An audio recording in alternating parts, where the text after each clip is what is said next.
Bonjour, monsieur. Hello, bonjour. Dis, je pose pas souvent la question, stagiaire, mais pourquoi toi t'as fini ici? Ah, j'ai violé le chien de ma copine. Et il est mort. Pourquoi? J'avais envie. Ah. Ok.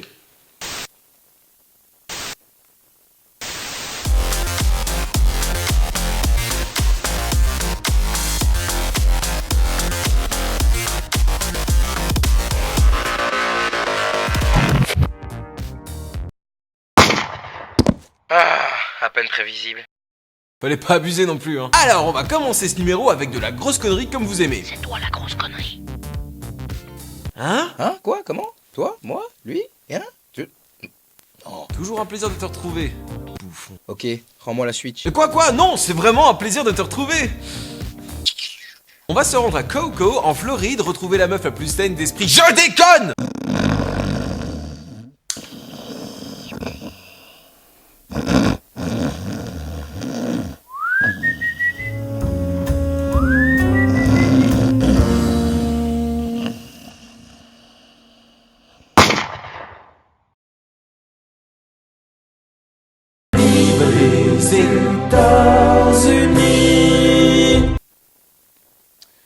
Alors, autant vous dire que si je sortais avec une meuf pareille, cette émission n'existerait pas aujourd'hui. Bah si, mais avec un meilleur présentateur. Ah, comment ça? Oh, connard. Bon, c'est pas la première fois que je le fais, mais les faits se sont pas vraiment déroulés comme ça. Bête!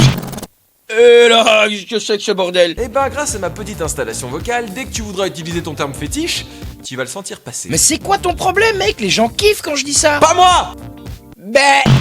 Foiré, va! Donc, et je disais, en réalité dans l'article, le couple se disputait verbalement. Ils étaient en train de se reprocher plein de trucs et la meuf a appuyé sur le fait que le mec ronflait, ça part en couille, elle chope le gun et lui tire dans la tête. Putain, s'il suffit de ça.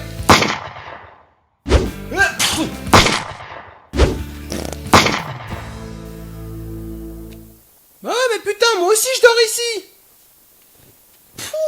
Et devinez quoi? Il est pas mort! Non, tu déconnes. Non, je te jure, là il vient de faire d'incassable, sa petite pute. Il a été ensuite emmené en urgence à l'hôpital par hélicoptère et une fois là-bas, une déposition a pu être faite par le mari.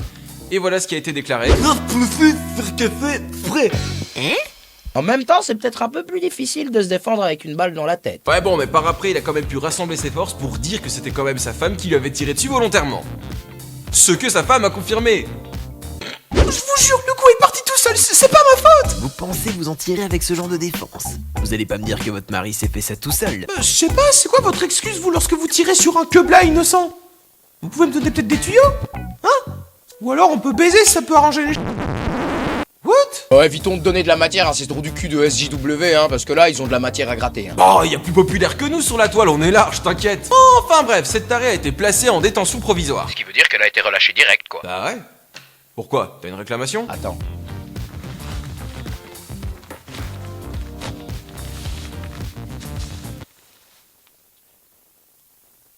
Enfin bref, tout ce que j'espère c'est qu'elle finira en tôle pour tentative d'homicide volontaire. Et je suis sûr qu'elle se fera plein de copines là-bas. Salut, je suis ta nouvelle compagne de cellule. Voilà, je t'ai prévenu tout de suite, hein, il m'arrive de ronfler la nuit. Oh, si c'est que ça! J'ai un remède qui marche très bien. Alors attention, car maintenant on va... Voilà, je sais que vous savez ce qui va se passer sur ce plateau. On invite des stripteaseuses sur le plateau. Hein? Non! On n'est pas sur YouPorn, mec. Ah, on a une chaîne YouPorn? Mais non, gros beauf! Bah on devrait! Bête! Tu vas me désactiver ce truc, feu? Non. Ok.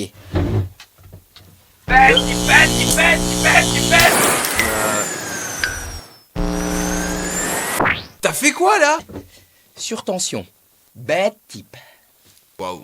Je m'incline, franchement bien joué. Bon, enchaînons. Alors oui, cette actualité a fait beaucoup d'écho et a fait beaucoup parler d'elle, et elle date du mois dernier. Mais il fallait qu'on chronique ça ici. On va donc partir ici à la rencontre de l'abbé de Morandais qui était invité sur le plateau d'LCI, dont le sujet était la démission du cardinal Barbarin suite à son silence sur les abus sexuels d'un prêtre faits sur des enfants. Putain, et après on va dire qu'il faut pas se fier aux clichés. Hein. Fais gaffe à ce que tu dis, toi. Quelle est selon vous la solution? Alors, bon, ça c'est une bonne question, parce que les évêques ont prétendu mettre des cellules de prévention. Bon, moi j'ai demandé au psychanalyste, il dit comment on fait de la prévention? On sait pas. La pédophilie est une énigme sur le plan psychoscientifique. Je sais ce que tu vas dire. Quoi? Que la pédophilie n'est pas un choix, blablabla, blablabla. Bah c'est pas vrai peut-être? SJW ma gueule, SJW. Bon, de toute façon, je vous ai déjà dit ma façon de penser au dernier numéro. Il faut quand même admettre qu'il a pas... La ferme! Ok, on enchaîne. On a toujours l'impression que c'est un viol, c'est de la violence. Au départ, je crois pas. Un viol... pas violent? Donc le viol positif existe du coup? T'es sérieux là? Non. Bon, comment il va rattraper ça? Alors, après les échos que j'ai eu des confidences, un enfant cherche spontanément la tendresse d'un homme ou d'une femme. Rappelons que c'est 95% des cas, c'est la famille. Ok. Il recherche sans doute la tendresse de ses proches, mais... le rapport avec le viol? Ok, ça va mal finir cette affaire. Souvent, ce sont des gamins en frustration de tendresse. Alors, ils vont chercher de la tendresse. La responsabilité, elle est chez l'adulte, Ah pardon. oui, bien entendu. Ouais, ouais. Mais le gamin, il va chercher. Vous avez tous observé qu'un gamin, il vient, il vous embrasse sur la bouche. Mais oui. Moi, les plus jeunes qui regardent cette émission, quand ils viennent me rencontrer en convention, ils m'embrassent. Je leur fais une dédicace sur la fesse.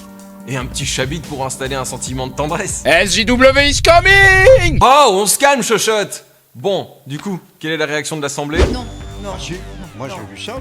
Non. Et puis, quand bien même un enfant aurait besoin de tendresse, c'est à l'adulte Non, mais bien entendu. de mettre Mais des je dirais, barrières. l'innocence entre guillemets de l'enfant fait qu'il n'a pas de tabou, il va naturellement. On voit bien dans la Quand vous avez dit, je crois par exemple, qu'un enfant ne va pas violer un autre enfant, c'est faux.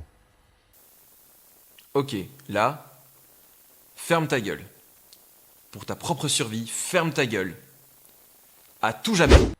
Moi, dans ma famille, j'ai été violé par un ado.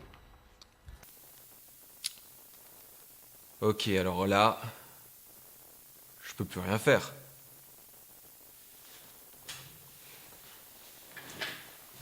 Oh, retourne au taf! Ordure! Mais quelle analyse, Jean-Pierre! Ce n'est que la mise en bouche. Ça, c'est ce que le prêtre a dû dire aussi. Est-ce que tu fais passer ton expérience du passé pour une excuse? Ou tu t'es mal exprimé? Dis-moi s'il te plaît que c'était pas ce que tu voulais dire. Mais regardez la réaction du journaliste au moment où il balance ça. En même temps, comment t'aurais voulu réagir? J'ai été violé par un ado. Ouais. D'accord. Franchement, bonne vanne, hein, mec, c'est super drôle. En plus, j'étais prêt à te croire, hein. Et pour citer un grand homme, j'ajouterais... Être pédo, c'est rigolo. Ah, vous étiez sérieux?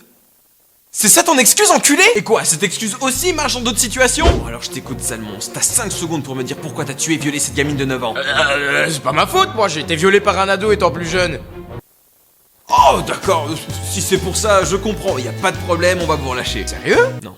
Franchement, bravo, couillon, hein, tu balances ça à des journalistes en plein direct avec des micros et des caméras braquées sur toi. Alors, je suis pas friand de stéréotypes, mais là, tu viens de décrédibiliser toute l'église encore une fois. Tu m'étonnes qu'on n'arrive pas à garder un pape plus de 10 ans. Et au vu du nombre de prêtres pédophiles médiatisés, moi je vais commencer à croire que ton expérience est un rituel de passage obligatoire. Tiens, dis-moi, qu'est-ce que tu voudrais devenir plus tard? Plus tard, je serai prêtre. Retourne-toi.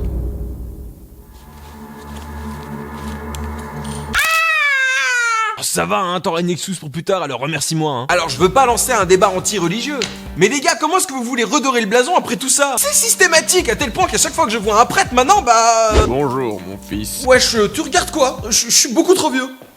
Enfin bref, pas d'amalgame, hein. Selon moi, les médias mettent beaucoup trop souvent sous le feu des projecteurs des minorités. Un attentat terroriste? Un arabe. Une évasion fiscale? Un juif. Un viol pédophile? Des prêtres. Ce ne sont que des minorités, parce que si on parle de la Nouvelle-Zélande, là, la mosquée, c'est un bon gros babtou comme moi qui a fait le coup. Bab tout fragile. La ferme Bounty. Tu vas prendre cher pour ça. Et une chose est sûre, les médias mettront toujours un bouc émissaire au premier rang. C'est vrai, ça c'est à cause de leur façon de traiter les infos que nos mentalités ne changeront jamais. Combien de prêtres pratiquent? Combien n'ont jamais rien fait? Vous pouvez nous le dire aussi ça dans vos infos? Oh, arrête, je te dis! On va crever, feu! Ouais, mais qui mettent ça aussi en avant dans leur presse, merde! Mais attention, je condamne les propos de ce prêtre, hein. Là, c'est cramé que ce mec adore tremper son corps de Christ dans l'eau bénite des plus jeunes brebis. Parfait, ça, très très frais, ça n'écoute très très frais. Et quand on vous dit que l'arabe fait tout péter, que les prêtres violent des enfants, que le juif vole du fric ou que les chenards en ont une plus petite qu'un cure-dent... Elle est comme là une énorme. Merci.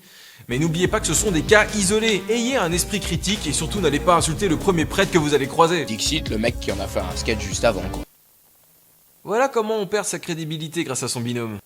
De rien. Alors, pour conclure ce numéro, on va se rendre au Zimbabwe. Mec, t'as déjà parlé d'un prêtre, tu vas pas nous faire un top des pires prêtres tout de même. Ah, bon, on stack sur cette chaîne, mais j'ai quand même une dignité. On va partir à la rencontre d'Aga qui s'était rendue au Zimbabwe lors d'un voyage. Et quand son séjour est fini le soir à l'hôtel, que fait-on avant de rentrer chez soi? Prépare ses valises. Aussi, mais pas que. On appelle... Le room service. Pas loin. On appelle des putes. Ah ouais, tu fais ça durant les conventions, toi. T'es malade? J'ai pas assez de thunes. Partons donc à la rencontre d'un mec qui avait appelé du coup une prostituée la veille de son départ du Zimbabwe. Enfin. Salut papa. Bon. Comment dire... C'est quoi le numéro de ta fille? Elle est bonne? Eh oh. Bah quoi? Je suis curieuse, tout. Putain, mais vous imaginez pire situation? Non. Ah, quoique la tronche qu'il a dû tirer, ça a pas dû arriver qu'une fois. Bonjour, nous sommes les huissiers, on prend le tout. Bonjour, vous avez le cancer. Bonjour mon fils, voudrais-tu rejoindre notre paroisse? Je vous ai dit que j'étais trop vieux, merde! Cette situation est abusée. Entre son père qui découvre que sa fille... C'est une pute. Et sa fille qui découvre que son père marié à sa mère allait la tromper avec une pute. Tu t'amuses? Oui. Franchement, cette situation, on dirait un mauvais sketch de sitcom. Ou de soap. Alors Brandon, vas-tu enfin me dire pourquoi tu ne m'aimes pas? Mais je t'aime, Clarisse. J'ai succombé à la tentation, à un fruit défendu. Je t'ai été infidèle. Mais en réalité, je ne suis pas Clarisse. Comment est-ce possible? Et cette femme que tu as culbutée, c'est notre fille que je t'avais cachée.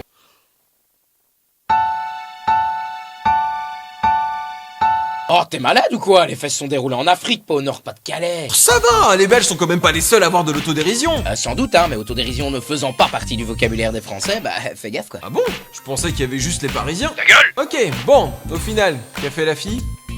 Elle a tout balancé à la madre. Oh la pute. Ouais. Mais bah quoi, technique d'autodéfense, ma gueule? Alors comme ça, il paraît que tu te prostitues, ma fille. Papa, t'es trop avec des putes! J'en ai marre de cette famille. Phew, je l'ai échappé belle. Mais bon, au final, la fille va reprendre des études, elle a interdiction d'avoir un job de ses parents.